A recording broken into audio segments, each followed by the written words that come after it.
Olá! Quem já se sentiu fracassado espiritualmente? Quem prometeu mudar, que venceria determinado pecado, mas não conseguiu cumprir? Hoje nós vamos abrir Romanos 7 e entender algo profundo sobre a vida cristã. O cristão é um espírito novo habitando um corpo velho. E essa verdade muda completamente a maneira como entendemos a nossa luta contra o pecado. Fique ligado, já voltamos.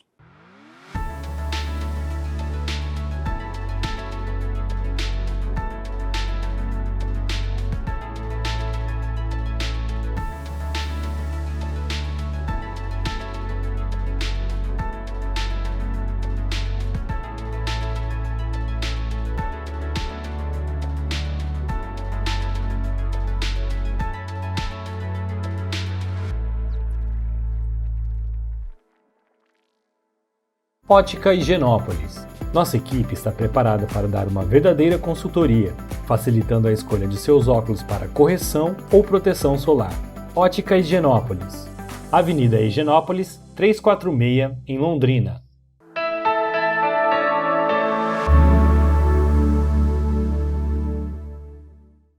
Olá! Que alegria é ter você mais uma vez aqui conosco no Café e Fé. Hoje nós vamos meditar sobre um capítulo da Bíblia muito importante, e Romanos capítulo 7, de 14 a 25, um dos textos mais profundos e ao mesmo tempo mais consoladores da Bíblia. Aqui o apóstolo Paulo descreve uma luta interna, uma luta real.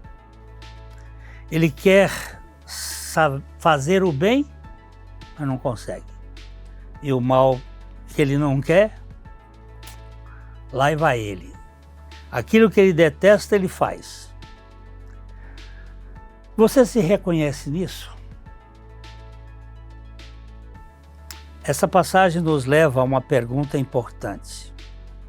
Esse texto descreve um homem não convertido tentando cumprir a lei, ou um cristão verdadeiro lutando contra o pecado? Essas são duas maneiras de interpretar esse texto. Hoje nós vamos entender por que essa passagem nos ensina que é um crente na luta, uma nova criatura habitando este corpo velho caído. E para falarmos sobre este assunto, nós temos aqui o nosso amado Márcio Mizubuchi, nosso irmão em Cristo e amigo. É um prazer, Márcio, estar com você. Ô pastor, prazer é todo meu. Agradeço mais um convite para participar desse programa e poder ser recebido na casa de tantos ouvintes amados que nos escutam. É uma alegria estar aqui. Então, prepare o seu café aí na sua casa, café quentinho, porque o nosso está começando e já a gente volta.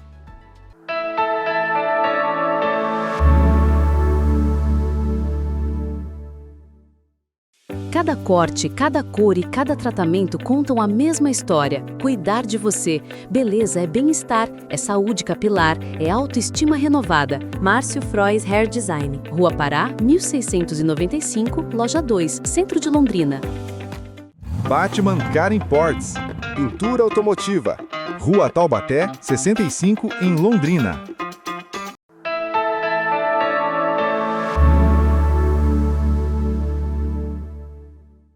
Pois bem, nos últimos programas nós falamos sobre salvação.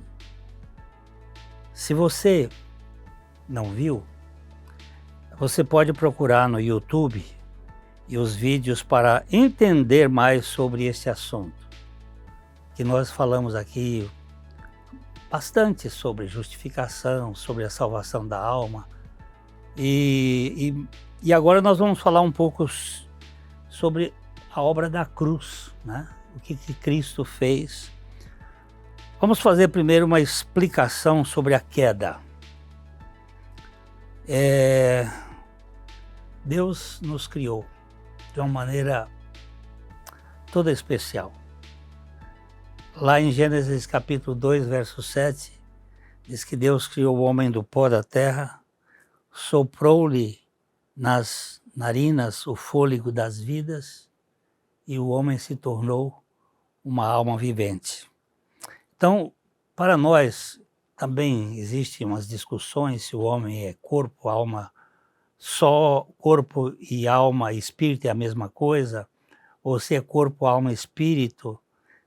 Nós não vamos entrar nessa discussão, nós temos um entendimento que o homem de fato é corpo, pó da terra, é fôlego de vidas, o Espírito de Deus, da parte de Deus, foi o sopro, e o homem tornou-se alma vivente.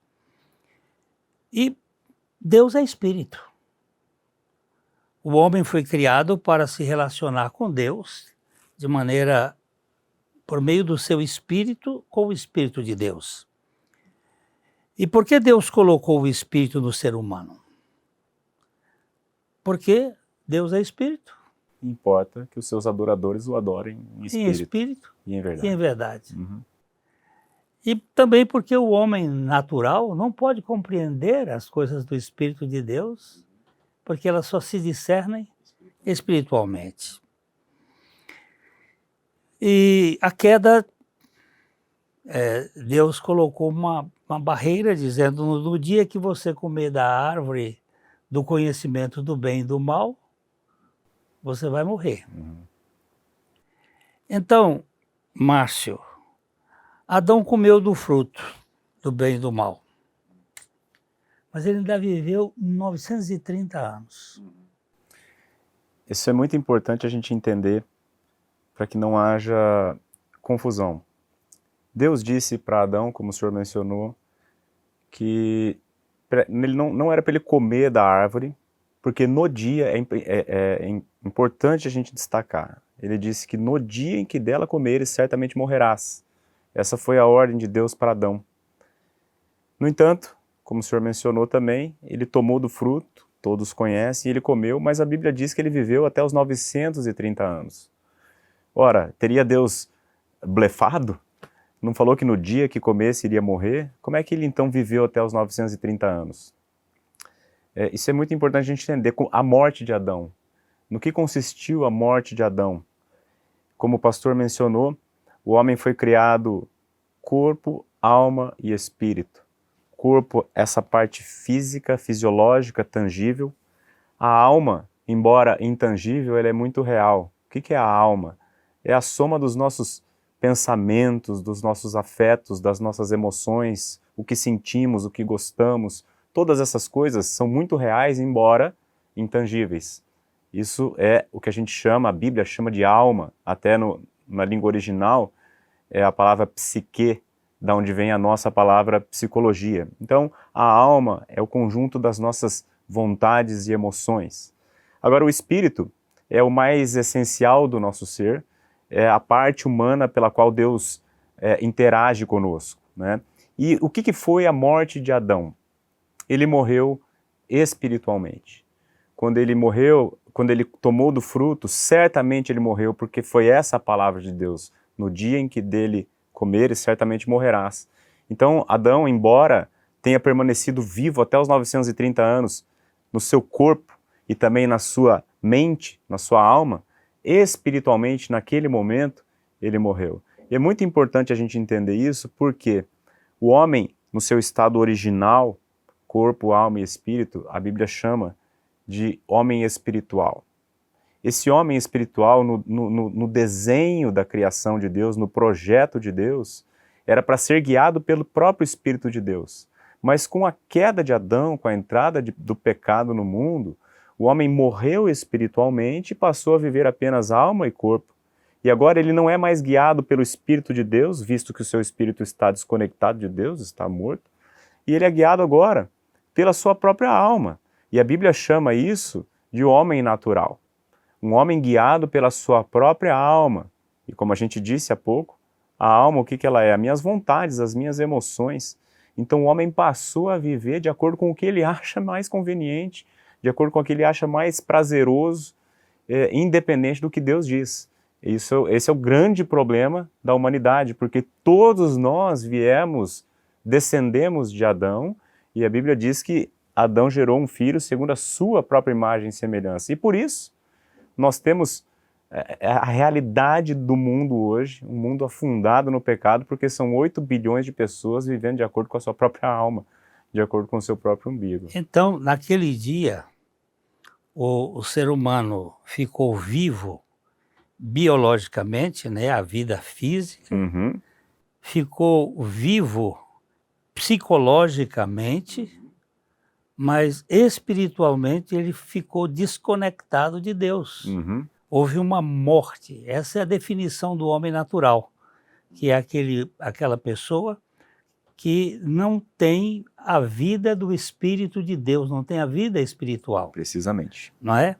E o profeta Ezequiel, no capítulo 36, 26, ele diz assim: e dar-vos-ei um coração novo, e porei dentro de vós um espírito novo, e fareis que andeis nos meus estatutos, nos meus caminhos, e assim. Então, você preste atenção que há uma promessa de redenção para que haja uma vivificação deste homem natural. E essa redenção, ela acontece na cruz, não é?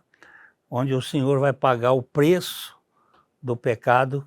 Todos nós somos pecadores. A Bíblia diz que por um homem entrou o pecado no mundo, e pelo pecado entrou a morte, e a morte passou a todos os homens, porque todos pecaram. Na cruz há uma obra fantástica, né? Maravilhosa. É disso que trata a Bíblia. A Bíblia trata da criação de Deus, da queda do homem no pecado e da restauração que Deus promove lá naquela cruz. A regeneração, né? Esse é o termo bíblico. Então, se o problema do homem, a gente disse anteriormente, é a morte espiritual, a solução divina para este problema é a vivificação espiritual, e isso acontece lá na cruz. Lá na cruz, Jesus Cristo não apenas morreu pelos nossos pecados, como se isso não fosse já uma coisa enorme, gigantesca de se apreciar, mas ele fez muito mais do que isso. A Bíblia afirma que lá na cruz, Jesus Cristo atraiu aqueles que creem nele a si mesmo, para que quando ele fosse morto e sepultado, o nosso velho homem, o homem natural, incrédulo, morto espiritualmente, inimigo de Deus, esse velho homem também morresse com ele, fosse sepultado juntamente com ele. E a Bíblia afirma, você pode conferir na sua Bíblia em Romanos 6 depois, quando a gente terminar aqui o nosso programa. A Bíblia afirma que no terceiro dia, quando Deus Pai ressuscitou Jesus Cristo dentre os mortos, todos os que creem em Jesus também foram ressuscitados com ele em novidade de vida. E essa novidade de vida nada mais é do que a própria vida de Cristo em nós. Dar-vos-ei um coração novo. Essa é a maravilha da redenção. Você percebe o projeto de Deus é tirar aquilo que estragou lá no Jardim do Éden e dar uma nova dimensão no Jardim da Ressurreição. Nós vamos conversar mais sobre isso e eu espero que você fique conosco, porque nós vamos tratar um pouco mais sobre essa luta aqui da carne, né? E que Deus dê discernimento para você e para nós, para vivermos na dependência dele. Já já a gente volta.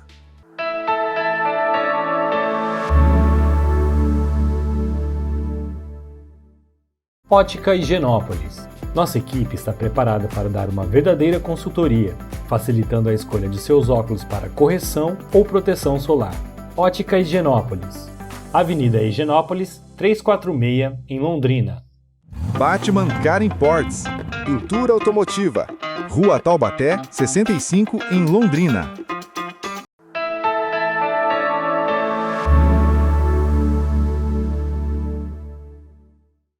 Então a gente estava falando do homem natural, que ele é composto de corpo físico e alma complexa.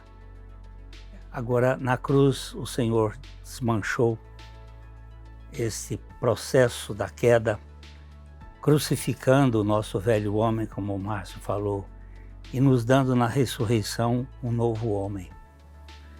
Então nós passamos a ser homens espirituais, com um corpo velho, caído, sujeito à entropia e ao pecado, uma alma muito ambiciosa, envenenada pelo veneno da cobra, querendo ser como Deus, e Cristo nos crucificou e nos deu um espírito novo.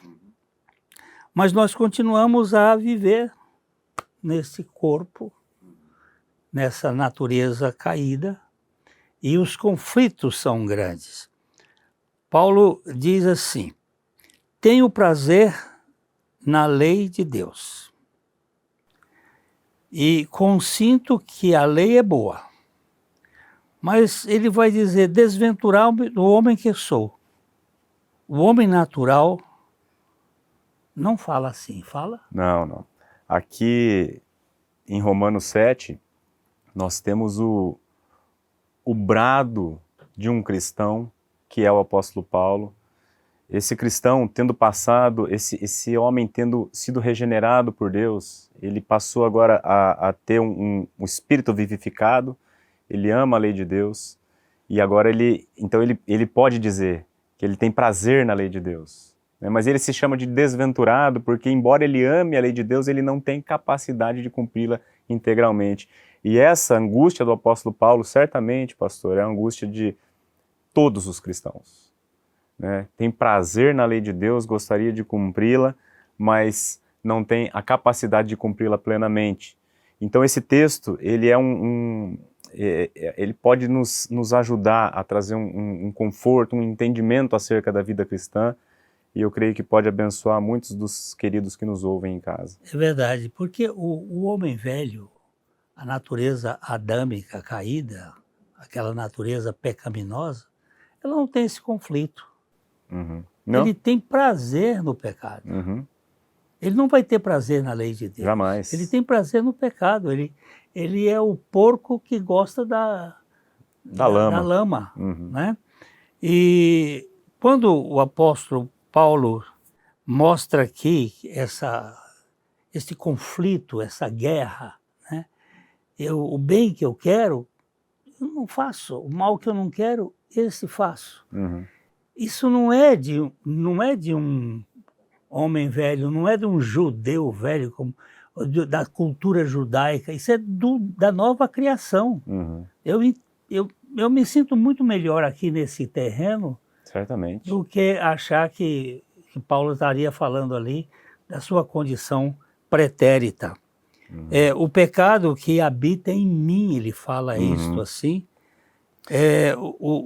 não é o espírito regenerado, é uma carne remanescente que traz esse conflito e que nós vamos levá-lo até o corpo glorificado, não é isso? Exatamente.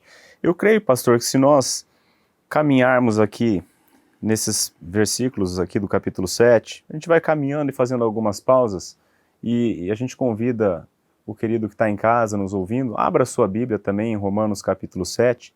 Se a gente caminhar aqui pelo raciocínio e pelos argumentos do apóstolo Paulo, eu creio que a gente vai entender claramente o que ele está querendo dizer, com a ajuda do Senhor, com o Espírito dele nos abençoando, nos abrindo entendimento, a gente vai entender o que a palavra de Deus quer nos ensinar.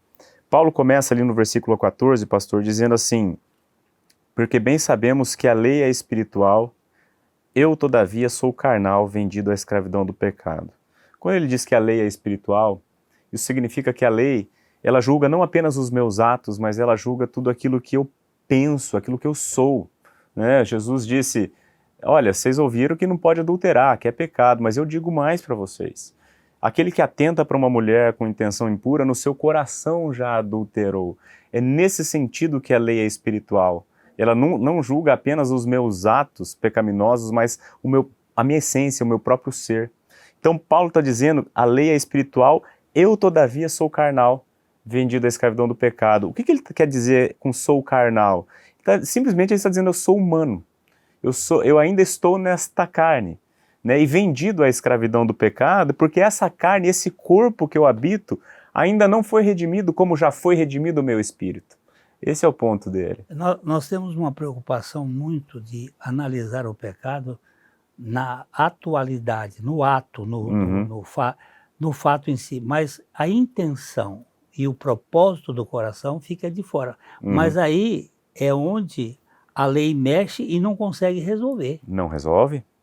No que estava enferma pela carne. Pela carne. Né? Então Paulo, um homem regenerado, com um espírito novo, ele discerniu a sua própria miséria. Né? E ele segue no versículo 15 dizendo assim, olha que interessante, isso pode acontecer com você. É muito provável, se você é um cristão e está nos ouvindo aqui, é muito provável que isso aconteça com você. Ele diz, nem mesmo compreendo o meu modo de agir, pois eu não faço o que prefiro, e sim o que detesto. Mas que loucura é essa? Como alguém pode fazer o que detesta e não fazer o que prefere? É uma esquizofrenia. Parece esquizofrênico, né? Mas aqui é que Paulo é uma nova criatura em Cristo, coparticipante da natureza divina, que ama a lei de Deus, que odeia o pecado, mas ele ainda tem uma natureza terrena, um corpo caído, inclinado ao pecado, e por isso ele pecava. Não faço o que prefiro, e sim o que detesto.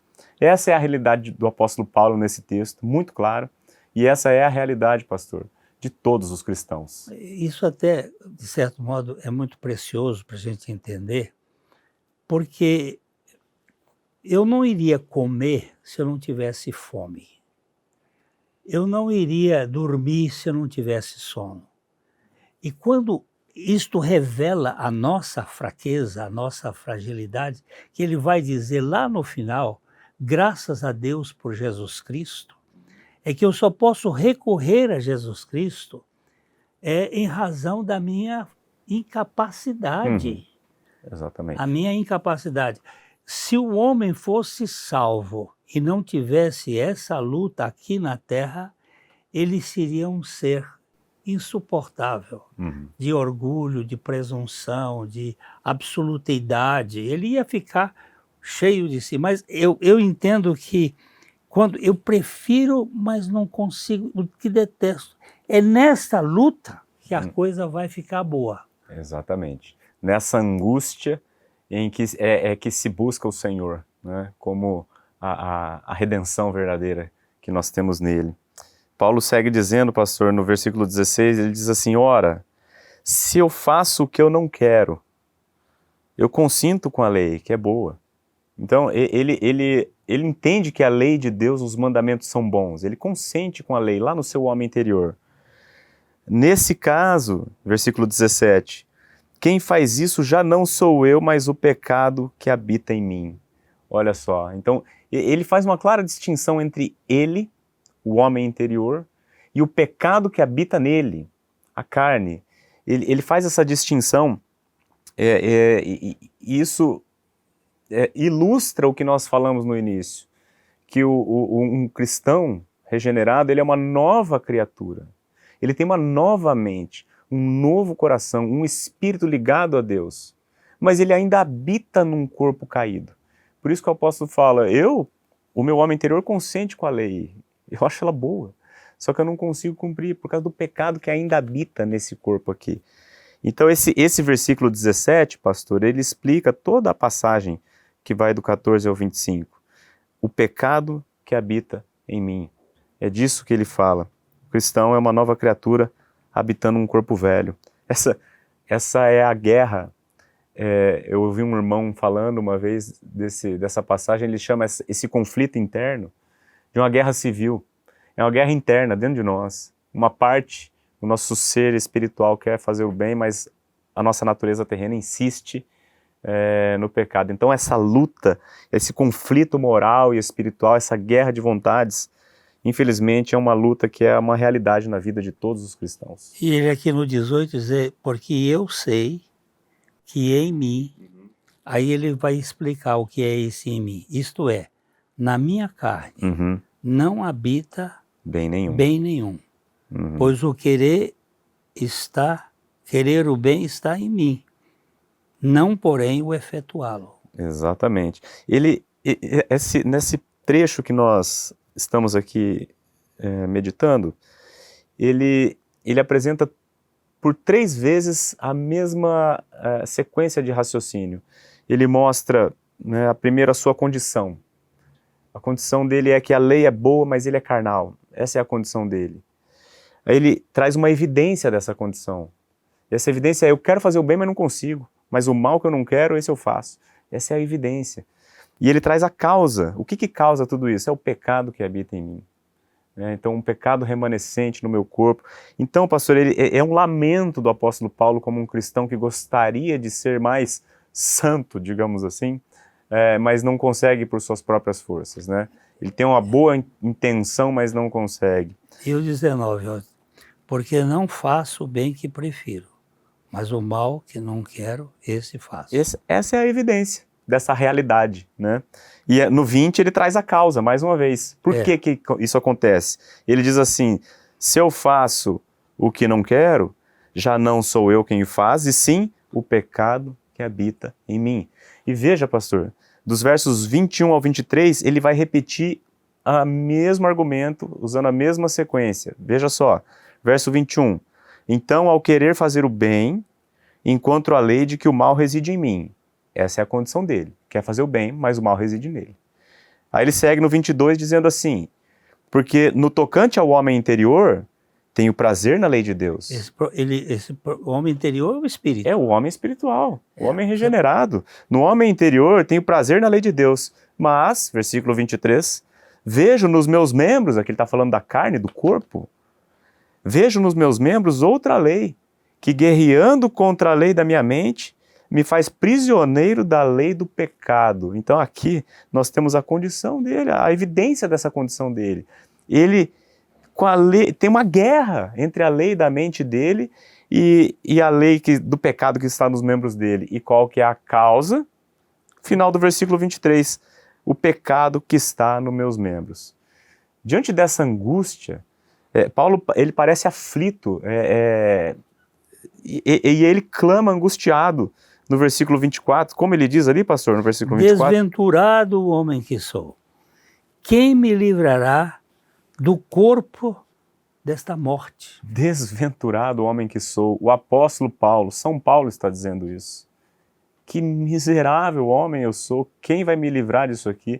Uma vez eu ouvi uma ilustração que cabe aqui. Paulo aqui, ele era como um artista sem talento. Ele gostava do que é belo, entendia de arte, e ele planejava fazer um quadro belíssimo, mas quando ele pegava a aquarela e o pincel para tentar fazer, saía um garrancho, porque ele não tinha nenhum talento. E aí qual que é o resultado disso? Frustração, quebrantamento e um clamor sincero pela graça de Deus. Quem me livrará do corpo dessa morte? E aí, o grito, o brado de louvor, quando ele chega no 25 e diz o quê, pastor? Graças a Deus por Jesus Cristo. Você que me ouve em casa, graças a Deus por Jesus Cristo, porque se a nossa salvação dependesse da nossa performance, não haveria a menor condição para nenhum de nós. Mas graças a Deus por Jesus Cristo. É tudo dele, por meio dele e para ele. É ele quem opera a nossa salvação do começo ao fim. Graças a Deus por Jesus Cristo. E muita gratidão ao Márcio por esse encontro, mais uma vez aqui no Café e Fé. Muito obrigado por você participar conosco. Eu que agradeço, pastor, uma alegria sempre poder participar com vocês aqui. Que Deus abençoe a todos os nossos queridos ouvintes. E graças a você também por participar aqui conosco, e receba o nosso abraço, aquele abraço de coração para coração. Até a próxima.